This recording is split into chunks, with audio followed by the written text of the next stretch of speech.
Gloves कहाँ से लें, डिसइंफेक्टेंट्स कहाँ से लें, सैनिटाइजर्स कहाँ से लें, नाइट्रॉल ग्लव्स कहाँ से लें। तो उस चीज का आपने एक बहुत अच्छा सोल्यूशन निकाला है, वो किट बना के जो सलोन बाजार ने वो किट बनाई है।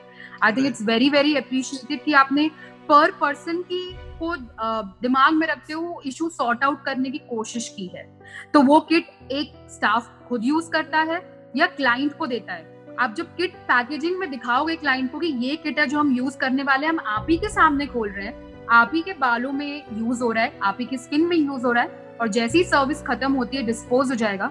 I think it's a very strong point two show the client कि किसी का और का यूज किया हुआ हम आप पे यूज नहीं कर रहे हैं, आपके सामने खोल रहे हैं, आपके सामने डिस्पोज कर रहे हैं। सो वो सरचार्ज जो हम चार्ज वो उस चीज के राइट। और ये एक्चुअली इंश्योर करेगा कि ये प्रोडक्ट आप ही पे यूज हुआ है।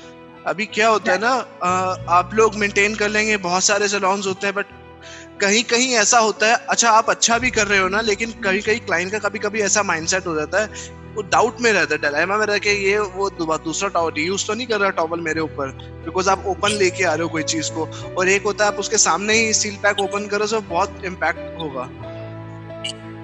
तो वही चीज मैंने की, वो इम्पैक्ट बहुत ज्यादा जरूरी है कि उनको दिखाया जाए कि भाई ये चीज आप ही पे यूज हो रही है और किसी पे यूज ही नहीं। राइट। एक्चुअली वो किट का सील ही उनके सामने खुलेगा एंड उनको हैंड ओवर किया जाएगा। सो वो बहुत इम्पैक्ट देगा और बहुत क्लाइंट भी बहुत सिक्योर फील करेगा। नेहा, मैं एक चीज और बोलूंगी, आपने एक बहुत अच्छा पॉइंट बोला था अभी कि नेगोशिएशन एक हमारे यहाँ का बहुत स्ट्रॉन्ग वो बन गया है। सो आप देखेंगे तो पिछले मुझे 30 इयर्स का एक्सपीरियंस है इस इंडस्ट्री में, और इंदौर में ही मेरा सैलून हमेशा रहा है। तो मैंने देखा कि पिछले 10 सालों में ये चीज बहुत ज्यादा बढ़ी है। 10 सालों में बहुत सारी कंपनीज हर समय, हर 3 महीने के बाद एक डिस्काउंट सिस्टम आता है। मॉल्स में हम देखते हैं, जब से मॉल्स वगैरह आए हैं तब से मॉल्स में हर समय कंपनी डिस्काउंट सिस्टम लाती रहती हैं।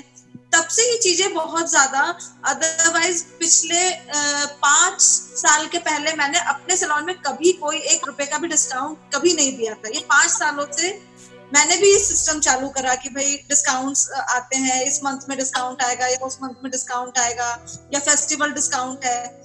बट अब सिचुएशन बहुत अलग है। उस समय की सिचुएशन थी कि मार्केट बहुत ज्यादा कंपटीशन में था, बहुत सारे कंपनीज नए नए आ गए थे, अब इस समय सिचुएशन बहुत अलग होने वाली है। सो हमें सिचुएशन के अकॉर्डिंग इस प्रोसीजर पर नहीं जाना चाहिए, बिकॉज डिस्काउंट के पीछे दुनिया भागती है। और अभी हमें कोशिश करना है कि लोग ज्यादा भागे ना, कम से कम लोग आए सैलून में, बहुत अच्छे से उनकी सर्विस हो, बहुत प्रिकॉशंस के साथ सर्विस हो। तो हम लोग अभी डिस्काउंट्स को हमें प्रमोट नहीं करना चाहिए। यही मेरा कहना था मैम कि आई थिंक मोदी जी बहुत बोलते हैं जान है तो जहान है, that's what he always says. ये उनका एक पेटेंट वो चीज होती है। तो उस चीज में मेरा यही कहना है, जैसे मैंने कहा, वो नेगोशिएशन पावर आज तक उस साइड का काफी स्ट्रॉन्ग रहा है। एंड आज सेफ्टी मेजर्स को और हाइजीनिक मेजर्स को ध्यान में रखते हुए जो हम ये थोड़ा सोच रहे हैं कि कुछ क्लाइंट्स ऐसे हो सकते हैं कि जिनको फोन पे बताने के बावजूद वो आके हमसे रिसेप्शन पे डिस्कशन करेंगे, आज वो दिन आ गया है कि एज अ सैलून ओनर वो नेगोशिएशन पावर हमारा बढ़ना चाहिए। वो मेरा ज्यादा ऐसे पॉइंट पे हमें थोड़ा सॉरी बोलना भी सीखना पड़ेगा, क्योंकि कुछ चीजों के लिए हमें ना बोलना पड़ेगा। बिल्कुल पड़ेगा ma'am, I agree with you totally on this. I think यहाँ पे जो मेजर पॉइंट सारे सैलून ओनर्स को समझना जरूरी है वो ये है कि उन्हें एक कॉन्फिडेंस के साथ अपनी बात रखना जरूरी है क्लाइंट के सामने। और क्लाइंट को ये जितना अच्छे से आप कंसल्टेशन के बाद या एंटर होने के बाद समझा पाओ कि ये उनकी ही सेफ्टी के लिए है, ये हम अपने पर्सनल गेन या पर्सनल प्रॉफिट के लिए नहीं कर रहे हैं। और जो ये चार्जेस हम ऐड कर रहे हैं इन्हें हम ओरली भी बता सकते हैं उन्हें, या इन्हें हम कंप्लीटली एक प्रोडक्ट की तरह सेल कर सकते हैं। जैसे हम लोग शॉपिंग के लिए जाते हैं तो हमें कैरी बैग्स अगर लेने होते हैं तो बहुत सारे मॉल्स में अभी सिस्टम है कि वो कैरी बैग आपको चार्ज करेंगे ही करेंगे, बट वो ऑप्शनल होता है। यहाँ पे ये चीज ऑप्शनल ना होके जरूरी है, तो इसे हम कंपल्सरी एक प्रोडक्ट की तरह लोगों को बिल कर सकते हैं कि ये आपकी एक किट हमने ऐड करी है, ये it's like a product which we are providing you, तो उसकी तरह भी हम इसे सैलून ओनर्स इसे बिल में जस्टिफाई कर सकते हैं या ऐड कर सकते हैं। तो ये जो किट एग्जैक्टली उनके सामने ही खुलेगी, उन्हीं को दी जाएगी, तो मुझे नहीं लगता है इसे जस्टिफाई करने में फिर बहुत ज्यादा प्रॉब्लम आएगी। पर हाँ, अगर आप लूज चीजें लाके उनके सामने रखेंगे तो फिर बहुत सारे क्वेश्चन क्लाइंट आपको करेगा। कई बार सिर्फ जैसे जमीर सर ने कहा कि कोई ना कोई एक क्लाइंट जरूर आता है, तो वो क्लाइंट आपके एफर्ट्स देखने की बजाय कई और चीजों को नोटिस करता है जो वहां पे इररिलेवेंट होती है। तो हमें इररिलेवेंट सारी चीजें वहां से हटानी पड़ेगी, क्योंकि अगर हम इतने प्रिकॉशंस लेके काम कर रहे हैं तो हमारी भी ये रिस्पॉन्सिबिलिटी है कि अगर कोई क्लाइंट ऐसा आता है जो इतना रिस्पॉन्सिबल नहीं है हाइजीन को लेकर, तो हमें उसे मना करना पड़ेगा। अगर हम रिस्पॉन्सिबल है हाइजीन को लेके, तो क्लाइंट को भी अपनी तरफ से पूरी तरीके से उस चीज के लिए रिस्पॉन्सिबल होना जरूरी है, और ये हमें ही उन्हें कम्युनिकेट करना पड़ेगा। और इसमें एक चीज और ऐड करना चाहूंगी, हम यहाँ कंटिन्यूसली क्लाइंट के बारे में बात कर रहे हैं। जैसी बात अभी नेगोशिएशन को लेकर हुई कि इंदौर में या ऐसी सिटीज में क्लाइंट और सैलून ओनर का कम्युनिकेशन बहुत फेमिलियर होता है, बहुत प्रोफेशनल नहीं होता है। तो चाहे आपका कितना भी रेगुलर क्लाइंट है, चाहे आप उसे कितने भी सालों से जानते हैं, या कोई आपका फैमिली मेंबर आ रहा है आपसे सर्विस कराने, हाइजीन रूल्स सबके लिए बराबर आपको रखना जरूरी है। ये रूल्स स्ट्रिक्ट रहे, चाहे वो आपका फैमिली मेंबर हो, चाहे वो आपका कितना ही नोन क्लाइंट हो, ये रूल्स आपको स्ट्रिक्टली उनको कन्वे करना जरूरी है। अग्रीड, बहुत सही। चिराग, मेरा आपसे क्वेश्चन है, होस्ट आप हो बट क्वेश्चन मैं पूछना चाहती हूँ, चलेगा आपको? अरे 100% प्लीज पूछिए। आप इतने सैलून्स को जानते हैं, और मेरा जितने भी एक बहुत छोटा टाइम है जो पिंक पैलेट ने अभी फिलहाल इंदौर में गुजारा है, मैंने एक चीज नोटिस करी है यहाँ पर कि कंपैरिजंस होते हैं इन टर्म्स ऑफ प्राइसिंग बहुत ज्यादा, कि सर यही सैलून इतने में ये सर्विस दे रहा है तो आप इतना क्यों चार्ज कर रहे हैं। तो लोग वहां पे एम्बियंस नहीं देखते, हॉस्पिटैलिटी नहीं देखते, हाइजीन नहीं देखते, वो सिर्फ प्राइस कंपेयर करने लगते हैं। तो मेरा एक क्वेश्चन ये था कि जब सरचार्ज की बात आ रही है, हम कैसे अश्योर कर सकते हैं कि ये सारे salons, A category, B category, any salon should follow pricing? आपका इंडिविजुअल डिसीजन होता है, बिकॉज आप अपनी variable cost, fix cost, operational cost सब ऐड करें। बट सरचार्ज जो होगा, अगर सैलून्स में, इंदौर के सैलून्स में अप्लाई होता है, तो वो एक फिक्स चार्ज होगा जो हर सैलून फॉलो करना चाहिए। तो आप कैसे अश्योर करेंगे कि ये सरचार्ज हम सब फॉलो करें? बिकॉज फिर हमें ये नहीं सुनना पड़ेगा और हमारा टाइम एक्चुअली बचेगा, बिकॉज क्लाइंट को पता है अगर वो ए सैलून में जाएगा तो भी सरचार्ज चार्ज होगा, वो बी में जाएगा तो भी सरचार्ज चार्ज होगा ही होगा। उसके लिए आपका क्या स्टेप हो सकता है, क्या कर सकते हैं? बहुत ही कमाल का पॉइंट है एक्चुअली। देखिए, हम लोगों ने ये जो इनिशिएटिव लिया है, हम लोग चाहते हैं मैक्सिमम लोगों तक ये मैसेज जाए। और रही बात अवेयरनेस की और अपग्रेडेशन की, तो एक बहुत अच्छा एग्जांपल दूंगा। जब मैंने ये किट को लॉन्च किया था, वन टाइम यूज पैक जो हमारा किट का था, तो 2 से 3 मेरे पास पहले ही मतलब पहले दिन नहीं बोलूंगा, 1 घंटे के अंदर ही 2-3 ऐसे कॉल्स आए जो बार्बर्स हैं जिनका 1 या 2 चेयर का मैक्सिमम सेटअप है, and they have ordered me 100 kits. बोलते हैं आप भेज दो हमको, ये बहुत साउंड कर रही है। तो जब मैंने ये इनिशिएटिव लिया, तो जो एक प्रीमियम कैटेगरी, एक मीडियम कैटेगरी सैलून है, वो तो इम्प्लीमेंट कर ही लेगा। मुझे डर था सबसे ज्यादा बार्बर्स को लेके, उनको लेके जिन्होंने सबसे पहले इनिशिएट किया इसको। तो इसको देखो, सरचार्ज को गवर्नमेंट के साथ में हम लोग अभी मैं नहीं, हम लोग मतलब मैं इंडिविजुअली उस पोजीशन पे नहीं हूँ कि मैं गवर्नमेंट के तक जाके अपने ये बात रखूं। तो ये सबका इंडिविजुअल कॉल रहेगा कि सरचार्ज को लगाना है। हमारा रिकमेंडेशन रहेगा कि सबको लगाना चाहिए, बिकॉज उनकी भी, आप देखो, एक कॉस्ट है। 3 महीने अगर आपका पार्लर बंद रहा तो उनका भी रहा है, ठीक है, लॉस सभी का इक्वल ही हो रहा है, ठीक है। सो ये सजेशन रहेगा, लेकिन हम लोग इंश्योर नहीं कर सकते कि ये हर कोई अप्लाई करेगा ही करेगा। एटलीस्ट जो लोग समझदार हैं वो इसे जरूर अप्लाई करेंगे। Personally believe as a being a client, मैं अगर किसी सैलून पे जाऊंगा तो मैं वहां जाऊंगा जहां सरचार्ज हो रहे होंगे, बिकॉज जेन्युइनली वहां पे अगर कुछ काम हो रहा है हाइजीन को लेके। देखो, जिनको अभी सेफ्टी अपनी प्रायोरिटी है, ठीक है, हम लोग ये इंडिविजुअली सबका अपना अपना कॉल है। मतलब वही जैसा है, हम लोग, मैम ने बहुत सही पॉइंट बोला कि हम लोग इसको प्रमोट कर सकते हैं बहुत ज्यादा, बट इम्प्लीमेंट करना नहीं करना ये एज एन इंडिविजुअल अपना सबका कॉल रहेगा। बट मेरा सजेशन सबको ये रहेगा। Yes yes Pradeep, please continue. एक चीज यहाँ पे जो नेहा ने पॉइंट पुट किया है वो बहुत इम्पोर्टेंट है, क्योंकि ये चीज काफी चीजें मार्केट में रिवॉल्व करती है और चेंज करती है।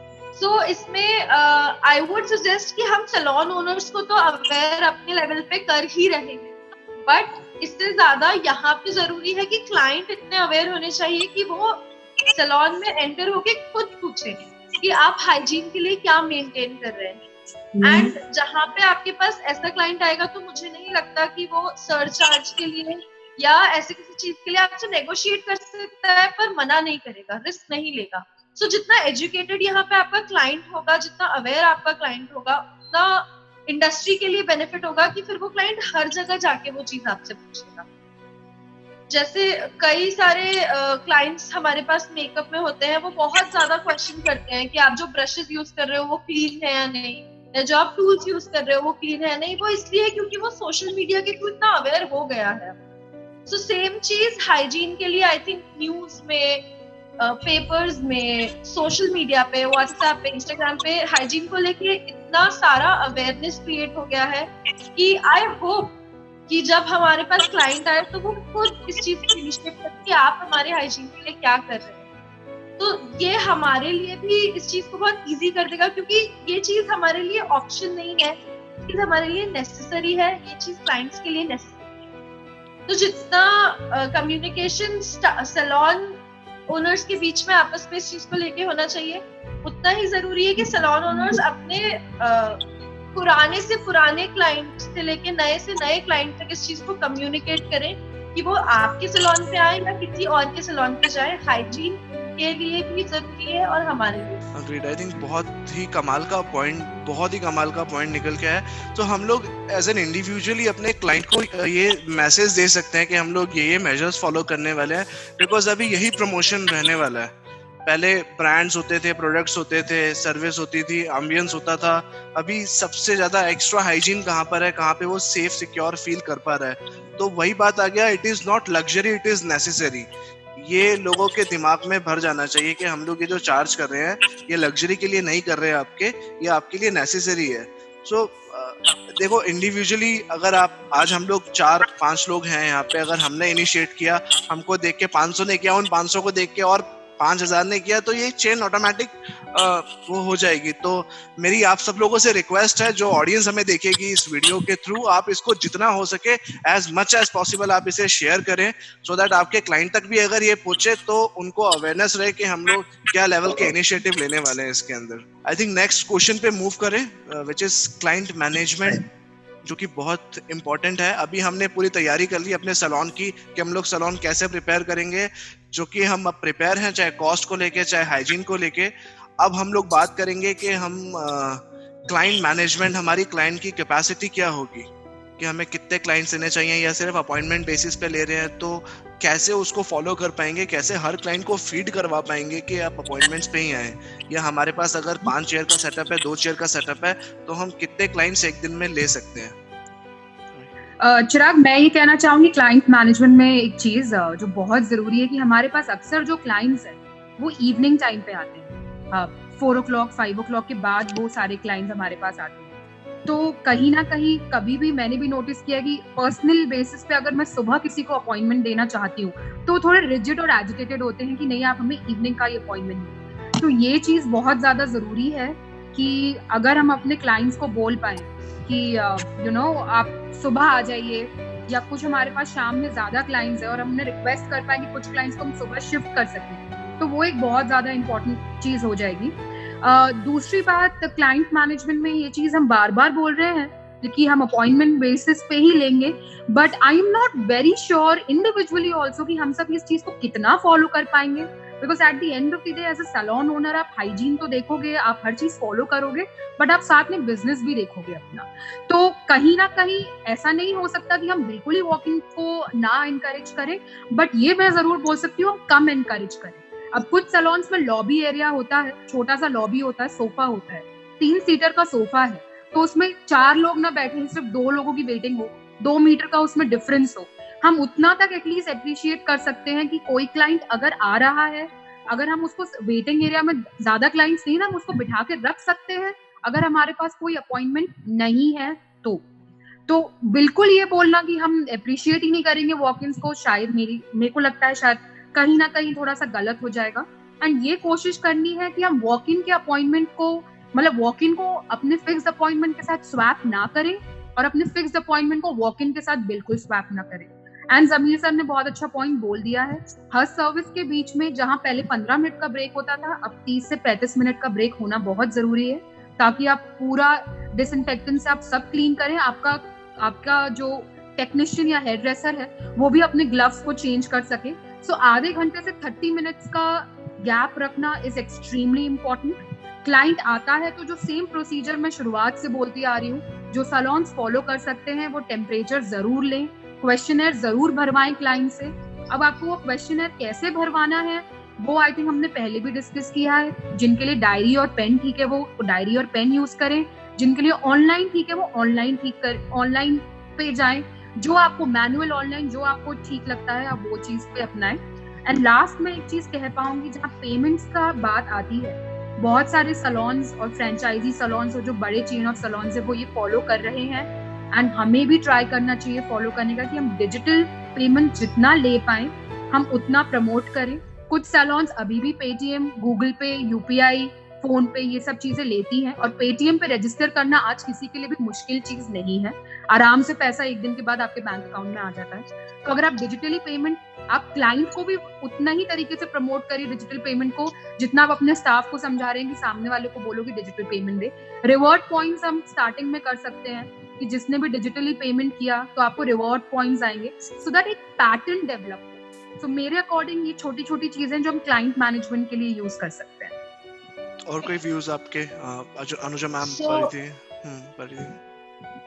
सो जैसे नेहा ने जो पॉइंट बोला कि ऑफ कोर्स नेहा, वॉक-इन्स को कंप्लीटली अवॉइड करना इस इंडस्ट्री में पॉसिबल नहीं है। वॉक-इन्स आते हैं क्लाइंट्स।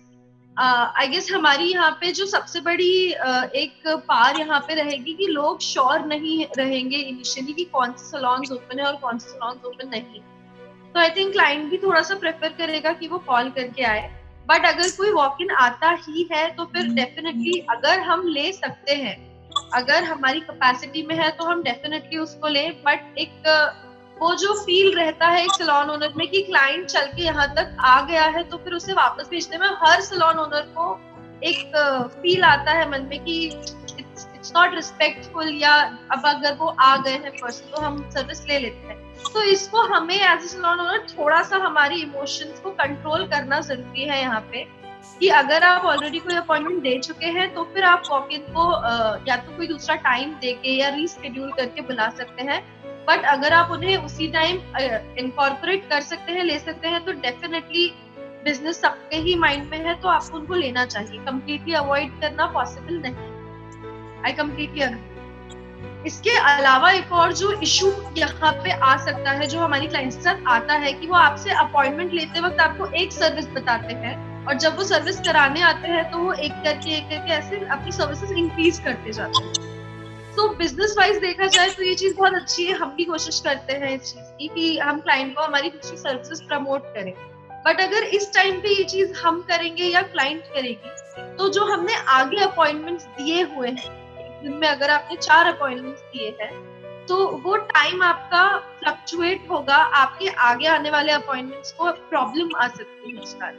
तो जब आप क्लाइंट को कॉल पे कंसल्ट कर रहे हैं, अपॉइंटमेंट बुक कर रहे हैं, तो आई गेस आपका उनको एक बार ये बोलना जरूरी है कि मैम, पहली चीज आपने जिस टाइम का अपॉइंटमेंट लिया है आप कोशिश करके उससे 5-10 मिनट जल्दी आ जाइए, तो ताकि सारी चीजें ऑन टाइम हो सके।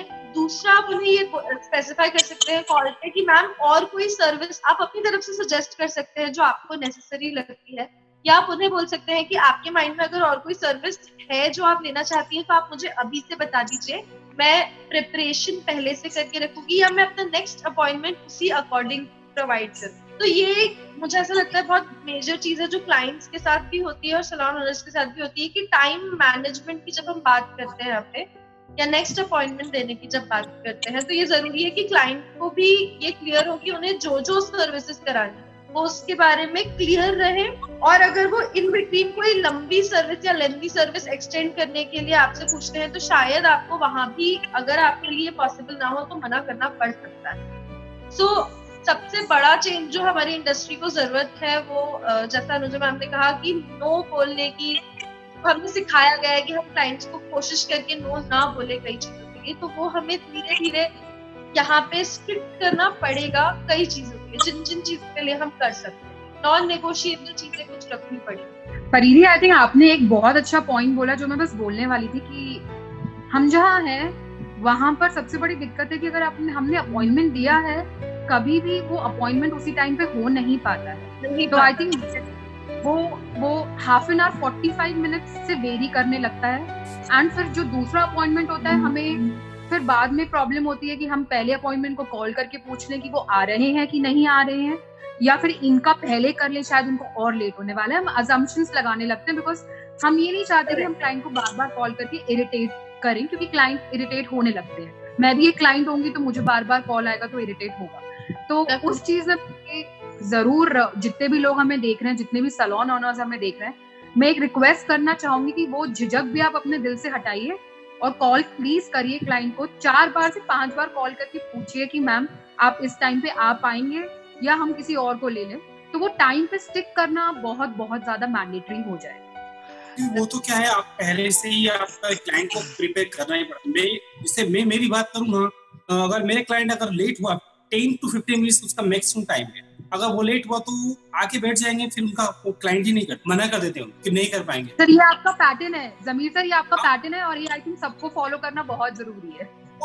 हमने किया वही है, हम नहीं कर पाएंगे, मतलब नहीं कर पाएंगे। आप लेट हो गए, वो बोलते कि आपको कॉल करना चाहिए कि हम मैंने कहा लेट आप हो रहे थे तो आपको कॉल करना पड़ेगा, अगर हमारी तरफ से लेट होगा तो हम कॉल करेंगे। तो वो क्लाइंट को एटीट्यूड अगर आप रखोगे ना तो कोई क्लाइंट बुरा नहीं मानता। मैं तो इसी चीज को फॉलो करता हूँ।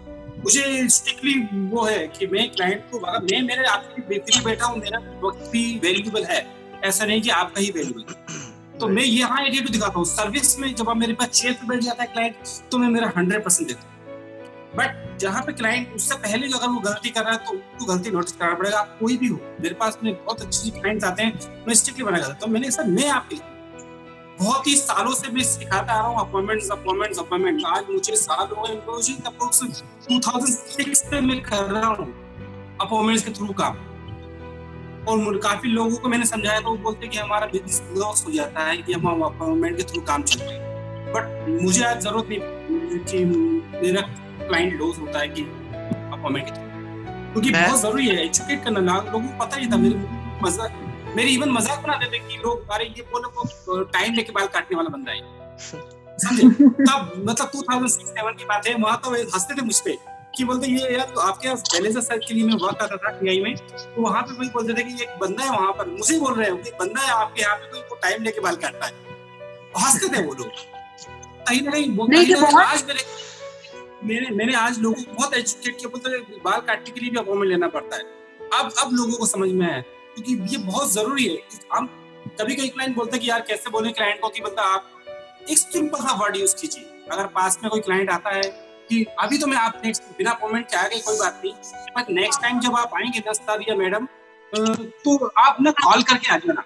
अगर कॉल करके आएंगे तो मैं आपके लिए फ्री रहूंगा। लेकिन लोग गलत प्रमोट क्या करते हैं कि आप नेक्स्ट टाइम कॉल करके आना तो आपको वेट नहीं करना पड़ेगा सर, आपको मैडम वेट नहीं करना पड़ेगा, आप नेक्स्ट टाइम कॉल करके आना। जबकि उनको पॉजिटिवली बोलना चाहिए, नेक्स्ट टाइम आप कॉल करके आएंगे तो मैं आपके लिए वेट करूंगा। समझ में? तो वो बहुत इंपॉर्टेंट है कि आप पॉजिटिव दिखते क्लाइंट को आप बोलोगे। ये बात अगर प्यार से आपने बोली कि मैं आपके लिए वेट करूंगा, तो कौन क्लाइंट फोन करके नहीं आएगा आपको? कहीं की क्लाइंट क्या होता है, अगर आपने क्लाइंट को लेंथ बताया कि मैडम इस शोल्डर तक मैं आपका हेयर कट ये इतना कट कर दूं, तो क्लाइंट बोले कि नहीं इतना कट नहीं करना है, फिर उठाइए और फिर वहीं रखिए। और क्लाइंट से बोलना है कि मैडम इतना लॉन्ग रखूं, तो वो बोलेगी यस हाँ इतना चलेगा। जबकि बोलने का ही सिर्फ फर्क होता है कि आप क्लाइंट को किस तरह से प्रेजेंट कर रहे हो, कि उनको वर्ड से छीना होता है कि वही वो लॉन्ग आप लॉन्ग और शॉर्ट एक ही होता है। बट नेगेटिव वर्ड जितना हो सके कम यूज करना, आपको पॉजिटिव क्लाइंट पर क्योंकि आपकी जबान पे ही तो खेल होता है। बोलते ना हमारी जो बोलते ना कि हमारी इंडस्ट्री जो होती है ना 75% हमारी जबान से चलती है। अगर हम नहीं बोलेंगे तो हम पीछे हो जाएंगे। हमारे सीजर के साथ साथ हमारी जबान चलती है, तो ये फैक्ट है। तो वो बताना जरूरी है क्लाइंट को कि आपको आपके टाइम की जितनी है, हम आपकी रिस्पेक्ट करते हैं कि आपको वेट ना करना पड़े, हम आपके लिए वेट करेंगे।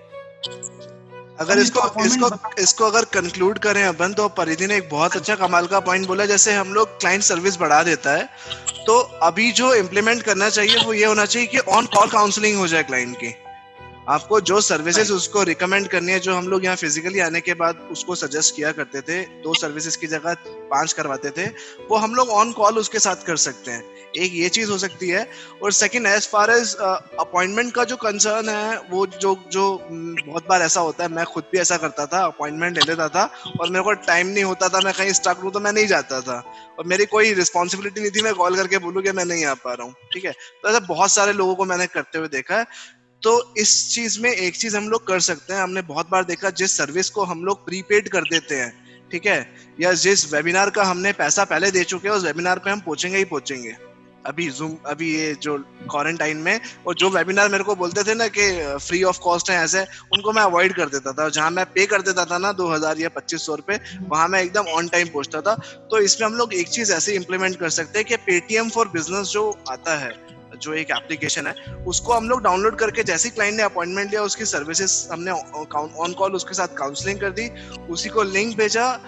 अगर वो फुल अमाउंट पे कर सकता है तो फुल, नहीं तो वो कुछ अमाउंट उसमें से पे कर दे, सो दैट वो एश्योर हो जाता है कि वो क्लाइंट आएगा ही आएगा। अब ये हर जगह इम्प्लीमेंट होना पॉसिबल है या नहीं है वो मुझे नहीं पता, पर हम लोग अभी ऑर्डर्स के टाइम पे, जो हमारे पास किट्स के ऑर्डर आ रहे हैं, हम लोग यही कर रहे हैं। जो लोग बोल रहे हैं कि हमको 2000 किट चाहिए, 500 किट चाहिए, तो हम लोग लिंक भेज देते हैं और बोल देते हैं आप इतना पे कर दो।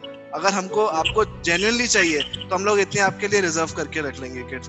तो ये आई थिंक सैलून में भी इम्प्लीमेंट हो जाना चाहिए। मेरा नेक्स्ट क्वेश्चन यही है, क्वेश्चन नंबर 6, के हम लोगों को क्या सर्विसेज इनिशियली प्रमोट करना चाहिए, काउंसलिंग हम लोग कैसे करेंगे, रिटेल प्रोडक्ट्स पे हमको कितना फोकस करना चाहिए, क्योंकि अभी सर्विसेज जैसे शॉर्टलिस्ट हो जाएंगी।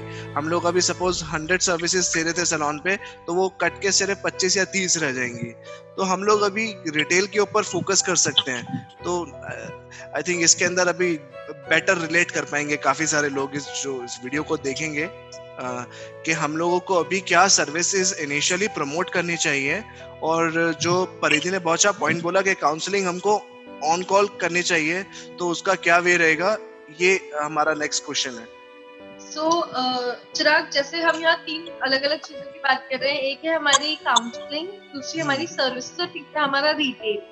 Right. तो ये तीनों काफी इंटरकनेक्टेड चीजें हैं। जब हम कॉल पे क्लाइंट के साथ कंसल्टेशन कर रहे हैं, तो बहुत सारी ऐसी चीजें होती हैं, जैसे जो लोग स्किन में बहुत ज्यादा डील करते हैं, तो कई चीजें ऐसी होती हैं कि क्लाइंट आपको कॉल करता है, या जब क्लाइंट सैलून आता है तो बहुत बार वो कहता है कि आप मेरी स्किन देख के बताना। ओके, तो आप इस तरीके से अपना ऑनलाइन कंसल्टेशन प्लान कर सकते हैं कि आप क्लाइंट को बोल सकते हैं कि वो अपना पिक आपको ऑलरेडी भेज दे, ताकि आप उसे फोन पे ही सारी सर्विसेज सजेस्ट कर पाए।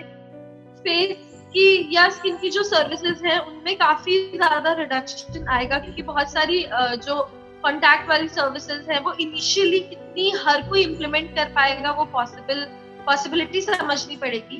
ऑब्वियसली आप ग्लव्स पहन के फेशियल वगैरह कर सकते हैं, बट एकदम इनिशियली हम उन सर्विसेज को ज्यादा प्रमोट करें जो एकदम नेसेसरी है, जैसे फेशियल के अलावा जैसे हमारे डर्मल ट्रीटमेंट्स होते हैं या वैक्सिंग है, जिन चीजों को क्लाइंट बिल्कुल अवॉइड नहीं कर सकता है। तो जब हम कंसल्टेशन करते हैं तो हम ये कम्युनिकेट करें क्लाइंट को कि जितना कॉन्टैक्ट की चीजें हैं या जितनी आप कॉन्वर्सेशन कर सकते हो वो आप कॉल पे ही कर लो, उतना ज्यादा अच्छा रहेगा। आपका टाइम भी सेव होगा, क्लाइंट आने के बाद उतना टाइम लेगा, उससे बेटर है वो टाइम आप अपने कॉल पे कंज्यूम कर लो। दूसरी चीज, रिटेल की जब हम बात करते हैं तो क्लाइंट को होम केयर की यूटिलिटी शायद अब और ज्यादा समझ में आएगी, क्योंकि ये 2-2.5-3 महीने में जब आपके पास सही प्रोडक्ट्स नहीं रहे यूज करने के लिए तो क्लाइंट परेशान होता है। हमारे पास भी कॉल आते हैं कि आप सिर्फ प्रोडक्ट्स दे पाएंगे क्या अभी, या हम कहीं और से अरेंज कर सकते हैं क्या, क्योंकि सही प्रोडक्ट्स आपके पास होना जरूरी होता है, स्पेशली जब वेदर इस तरीके का है, बहुत रिएक्टिव वेदर है, धीरे धीरे अभी बारिश आई तो वो और प्रॉब्लम क्रिएट करेगी। तो आप अपने क्लाइंट को इस टाइम पे ये बहुत अच्छी अपॉर्चुनिटी है क्लाइंट को होम केयर के लिए और अवेयर करने की। कई क्लाइंट्स हमारे पास अभी तक ऐसे रहते हैं जो हमारे पास सर्विस तो करा लेते हैं पर होम केयर में इंटरेस्टेड ही नहीं होते हैं। दे आर वेरी इंटरेस्टेड कि हम अभी तक आज तक जो यूज करते आए हैं वो यूज करेंगे। तो इस टाइम पे आप क्लाइंट को रिटेल सर्विस, रिटेल प्रोडक्ट्स इसलिए भी प्रमोट कर सकते हैं कि आप सही रिटेल अगर यूज करेंगे तो आपको शायद उतने टाइम के लिए सैलून विजिट करने को आप लिमिट कर सकते हैं।